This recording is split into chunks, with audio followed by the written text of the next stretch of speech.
Hello and welcome to Flippin Through the Internet's #1 Mad Magazine review, news, and interview channel. Before we get started, I would like you, please hit subscribe, share this video out. If you like it, share it with somebody you like. If you don't like it, share it with somebody you hate. Today we're going to be doing Mad Magazine issue number 61. This is by request from somebody in the previous video's comment section. I forget the name.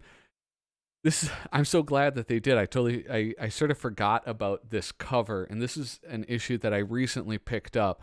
And it's a special cover, because it is, no matter how you look at it, it's gonna be a mad year. 1961, the last upside down year until 6009. And so, oh wait, it's upside down. Here we go. No matter how you look at it, it's going to be a mad year. 1961, the first upside down year since 1881. Came out March 1961. Cover price 25 cents, which is indeed cheap. It's just, what are the odds that issue number 61 would be in 1961? And they would get to do that. Well, I guess the odds are 100% because it did happen, but never mind. So this is, I love this cover. I don't know who did this. Is this a Norman Mingo painting? I will find out, I'm sure. Right, the first, the opening, what is that? A advertisement, fake advertisement. She was irresistible in Jane's seamless stockings. Good old seamless stockings. We have the vital features: a man of science, missions of dishonesty, play kid. Mad's juvenile version of the popular adult magazine, which has the same approach to life: all play, no work. Just pretty childish. Guest shots. Oh, this looks like some old cartoon strip stuff. Auto repair manual. Excellent. Cannot wait to read through. Here we have our letters department. Whoa. All right. From the desk of Charles M. Schultz.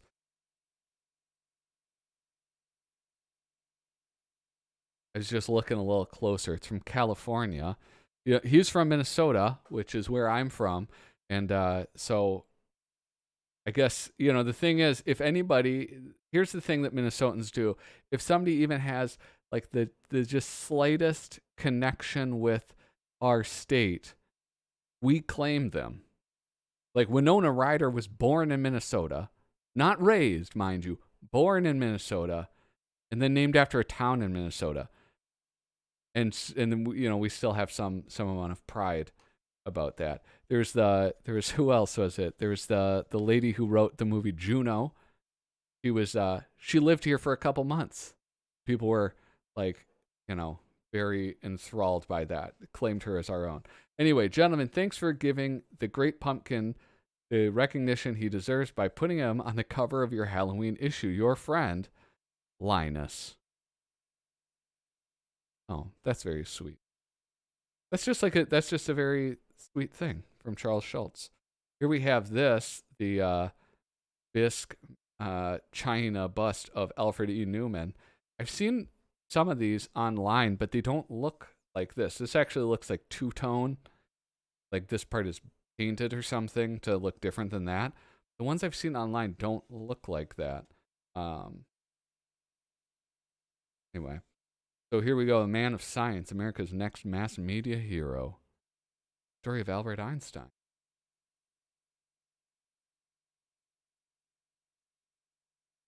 This is written by nobody. Oh, here we go. Artist Mort Drucker, writer Larry Siegel. Larry Siegel, very talented.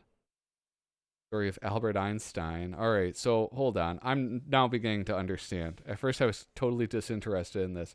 I am. So this is just about cult of personality, So here it is. Albert Einstein is a Hollywood movie. Look at that handsome devil. uh, what do you got? Albert. I almost called him Albert E. Newman. Albert Einstein is a Broadway musical with some great musical numbers. The sitcom is a TV sitcom, and that's about it. So early one morning, Don Martin, Mad's maddest artist, now believes in letting sleeping dogs and sleeping people lie. He developed this philosophy. Something inside him suddenly rang a bell early one morning. Long ding ding ding. Plunk.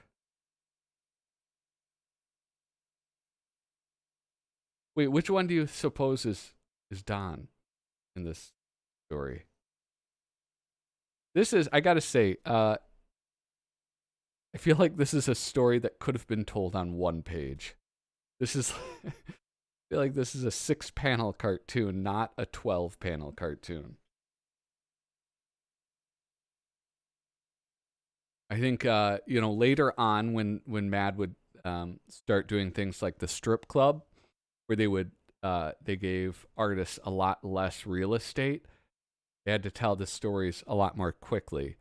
And I think a gag like this is probably better served as a shorter one. I think later on we see that more with Don Martin, where he's sticking to one page and he gets a lot faster with his storytelling. And by fast, I just mean making it happen in fewer panels. Oh man. All right, I wish I could read this. Who wrote this? Writer Phil Hahn. Phil Hahn? Not heard of Phil Hahn. Some really great things right here. This jumped out right away. Hurricane Melvin and its accompanying tidal waves caused great sadness along Wall Street today when it was learned that the resort state of Florida had been completely destroyed. Especially saddened were those who had invested in property there. Losses were estimated to be in the quadruple sextuple billion-dollar range. In memoriam, Mr. Fiscal Q. McTavish, Scotch chickpea baron, and the well-known pinch penny millionaire, died today in his efficiency apartment above the Fulton Fish Market. Although Mr. McTavish was known to be worth over $200 million, not 1 cent of his vast fortune, which he recently converted to cash, could be found. It is therefore presumed that he took it with him.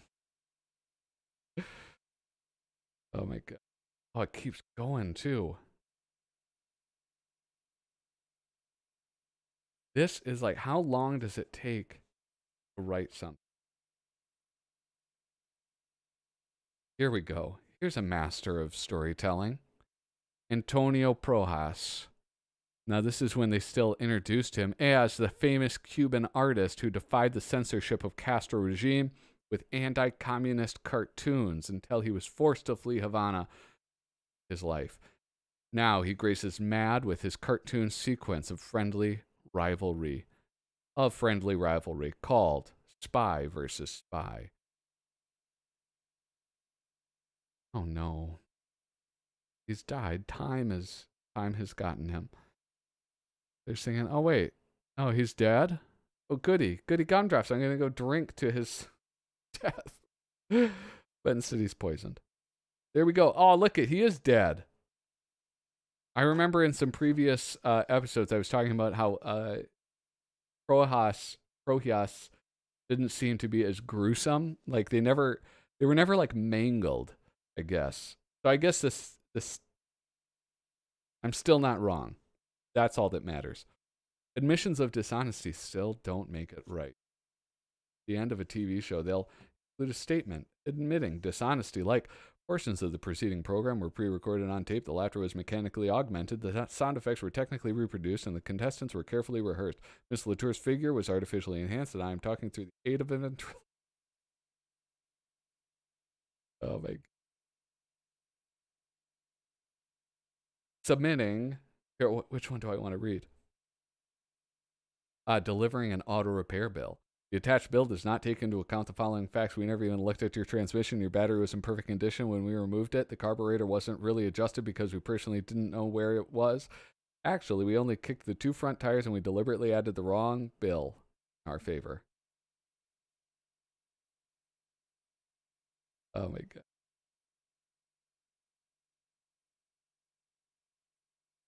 We have Don Martin Department Part 2, Kitzel's Department Store. All right, sir, that'll be $1 out of 20. Mr. Kitzel, change of 20, please. Stingy old man. Won't trust anybody to make his change. Disgusting. Here we go. Artist Bob Clark, writer Larry Siegel, and I believe I really should check these things more often instead of just saying them. But I believe that Larry Siegel also wrote some of those teen magazines that were so incredibly funny in the previous ones. New fiction by Max Schulman's son, John Steinbeck's nephew, Ernest Hemingway's grandchild, and Eddie Hodges. Play Kids Hideaway Clubhouse for Little League bachelors. Exciting photos of Jane Mansfield on a bearskin rug when she was 5 months old.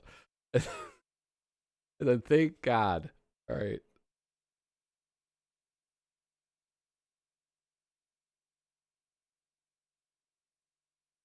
Take when she was 5 months old. Fully dressed. Oh, thank goodness. Thank you, Larry Siegel. Oh, that. I need to get a sticker that tells me which way I'm zooming. I had like a smart zoom. That's not. Dear Play Kid. Volume 1, number 3. Look at, they don't even start at number 1.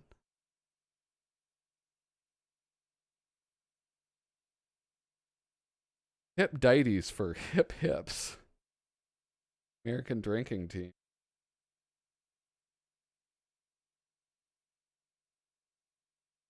Five-year-old swinging hipster from Far Outsville and the double-crossing slick chick. A cool tale of a guy, a chick, that old devil. Frustration. Fiction by Herbie Gould.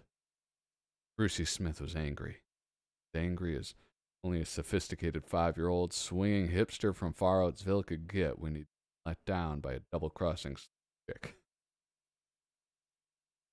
He nudged his sleek foreign sports scooter made with hip Italian olive crate and smart skate wheels to a stop, hopped off, roared into his pad and slammed the door, flung his sports cap and goggles on the combination TV bar bed and himself an Ovaltine, pet milk highball.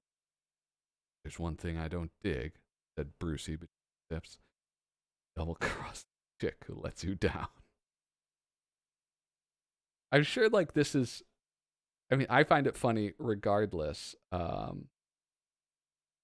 I'm sure it was even more funny looking at the type of articles that were submitted to Playboy at the time.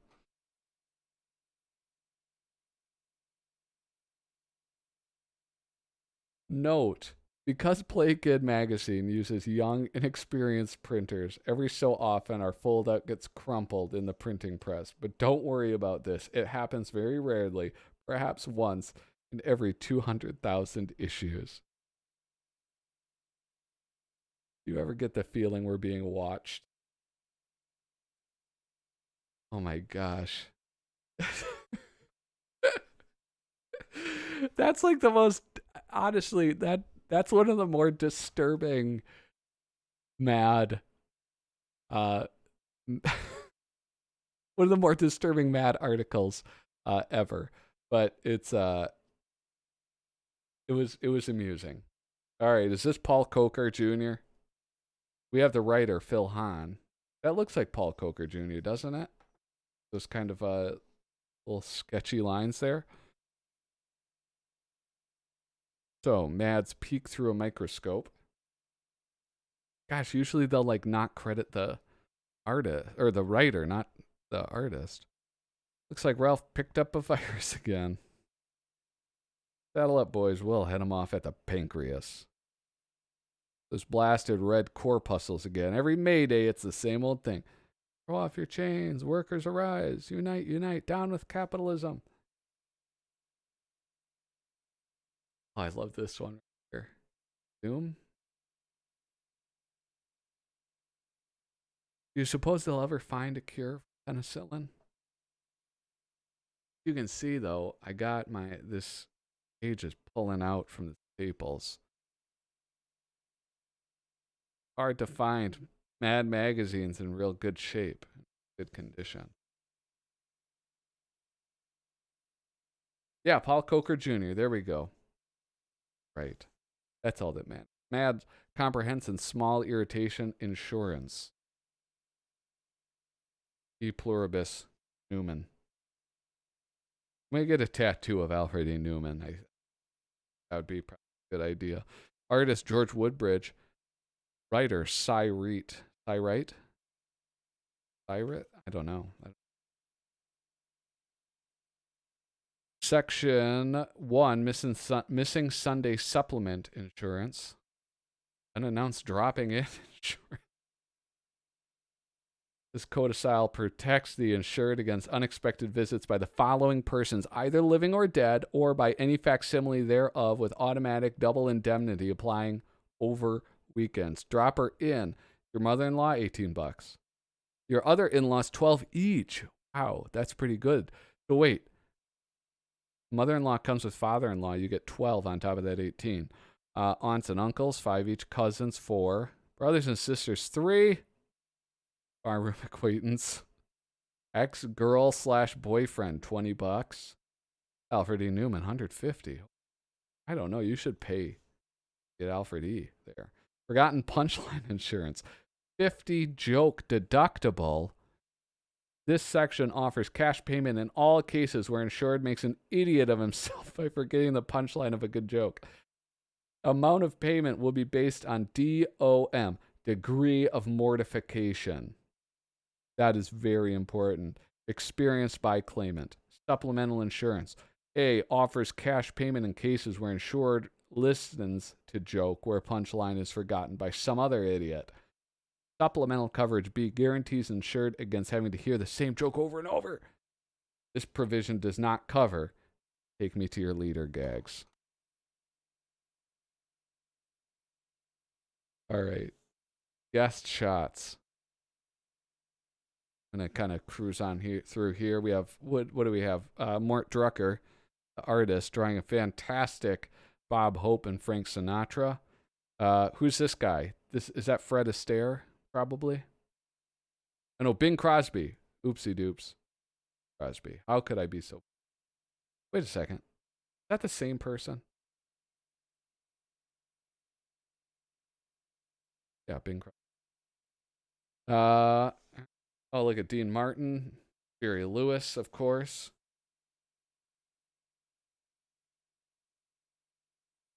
Alfred Hitchcock. I love these illustrations. These are really good. Like the Untouchables.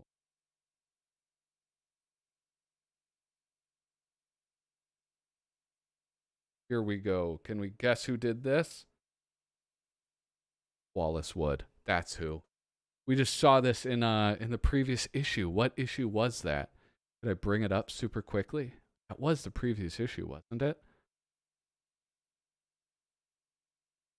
But we got to see how versatile he was. Yeah, that was in Mad 48. Here we have him imitating the Bumsteads perfectly. Blondie. I always call it the Bumsteads. I don't know why I know their last name better than that. How do you do, sir? I'm your special guest star, Donald Duck. What did he say, Dagwood? I don't know, Mr. Dithers. I don't speak duck. Hey, I'm your special guest star, Donald Duck.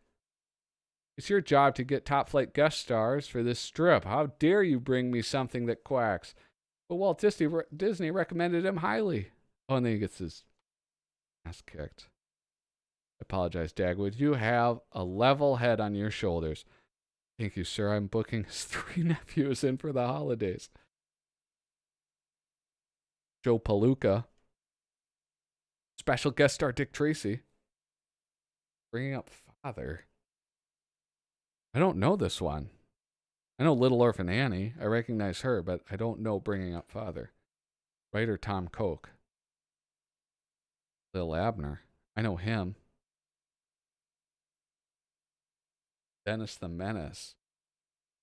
Look at, I love that. This is like, all right, this is what one of my favorite parts of this. Can I move this around skillfully? So not only did he imitate their art style, all of these he imitated the signature style too. Is Wally Wood the one for Wally Wood? Can we find one right here? Here it is. Love that. What a fun little. That is a pretty awesome detail. That's what he's good at, right? That's when I was talking to Van Sciver, Noah Van Sciver, right up there. He was talking about how Wally Wood would put in that the term he used was chicken fat, the little chicken fat that just pleased Kurtzman. There we like that. Is that chicken fat?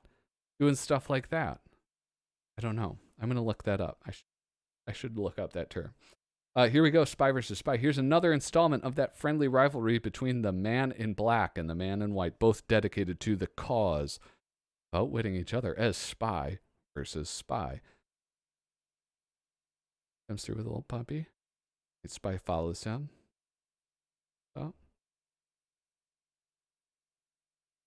Oh, very good. Look at that. See, nobody even died in that. He had a camera on that. White Spy. Why did White Spy even allow that? Goodness me. Mad's do-it-yourself auto repair manual. Artist and writer Dave Berg.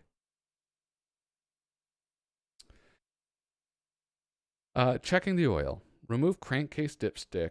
Wiping clean with rag to obtain reading. Insert it back into the crankcase. Remove dipstick again. Note level covered by oil. A reading of low indicates more oil should be added. Reading of full is, of course, desirable because it indicates the crankcase needs no additional oil.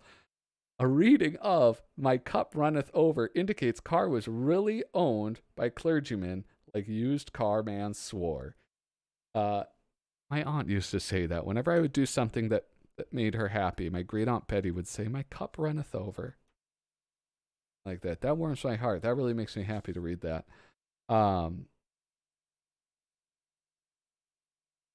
If your fan belt looks like this and indicates rubber is drying out, this will cause eventual breakage.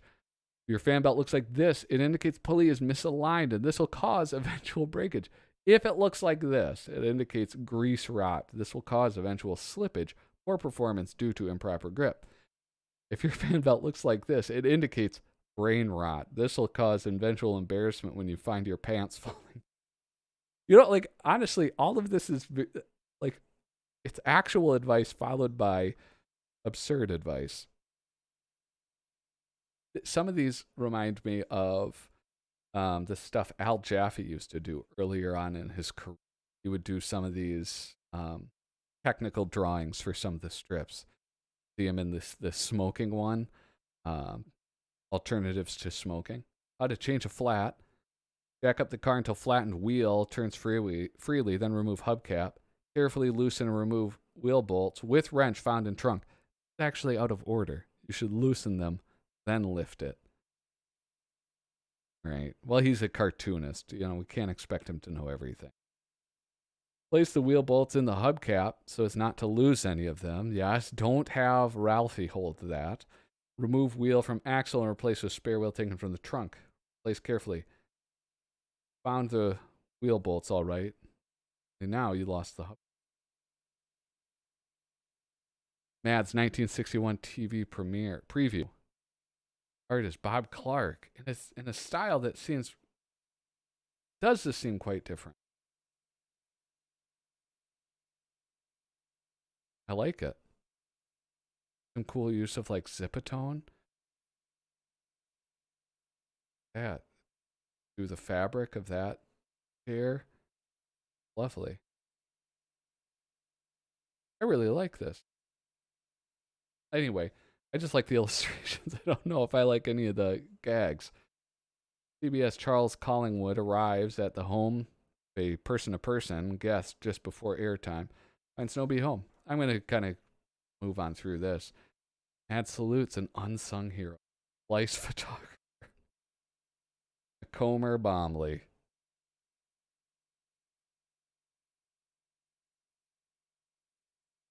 It was just like life's, but instead it's lice.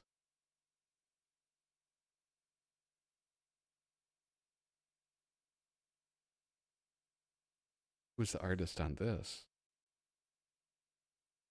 George Woodbridge. Yes. Indeed. Final Don Martin. After the rains. All right, so it rains. Let's up. Go.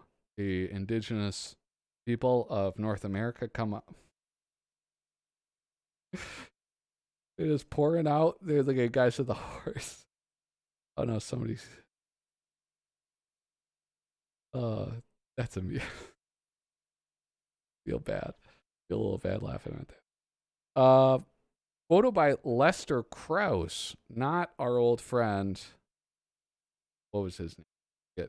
Caramba! I'm no Herc. I get mad in the mail. Hot off the press. Mainly, I get some gringo subscription copy. Where they like we can't. Where the editor's like, we can't end on this. We have to outdo it by making some bandito. Honcho is right. Subscription copies of Mad arrive before regular copies go on sale at newsstands. So don't be a herc. Get your copy in some mail. Oh my gosh. What sort of man reads Mad? Mad advertising department. I'm not going to read all of this. With that, though, there's issue number 61 for Flippin' Through. Again, if you enjoy this, hit subscribe, hit like, share this out with people that you like. If you don't like it, let me know how I can improve and share it with somebody you don't. And with that, toodaloo.